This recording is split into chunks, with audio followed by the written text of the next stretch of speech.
ಇದ್ದಾರೆ. ಮಾನ್ಯ ಮುಖ್ಯಮಂತ್ರಿಗಳ ಆಗಮನವಾಗ್ತಾ ಇರುವಂತಹ ಮುನ್ಸೂಚನೆ ಸಿಕ್ಕಿದೆ ಬಂಧುಗಳೇ.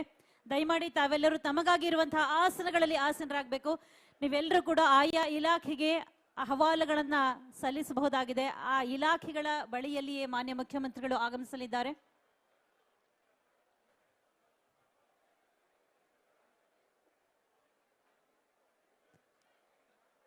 ಮಾಧ್ಯಮ ಮಿತ್ರರು ಕರ್ನಾಟಕದ ಮೂಲೆ ಮೂಲೆಗಳಿಗೆ ಜನಪರವಾಗಿರುವಂತಹ ಈ ಕಾರ್ಯಕ್ರಮವನ್ನ ತಲುಪಿಸುವಂತಹ ನಿಟ್ಟಿನಲ್ಲಿ ಕಾರ್ಯೋನ್ಮುಖರಾಗಿದ್ದಾರೆ, ಸಹಕಾರವನ್ನು ನೀಡ್ತಾ ಇದ್ದಾರೆ, ಜೊತೆಯಾಗಿದ್ದಾರೆ. ಬಂಧುಗಳೇ, ಜನ ನನ್ನ ಅಭಿಮಾನ ಎನ್ನುವುದು ಅವರ ಧ್ಯೇಯ. ಜನಪರವಾದ ಕಾರ್ಯಕ್ರಮಗಳೇ ಅವರ ಕನಸು. ಅನ್ನವಿರದ ಹಸುಳೆಗಳ ತಬ್ಬಿ ಅಳುತ್ತಿರುವ ತಾಯ ಕಂಡಂತವರು ಮಾನ್ಯ ಮುಖ್ಯಮಂತ್ರಿಗಳಾದ ಸಿದ್ದರಾಮಯ್ಯನವರು.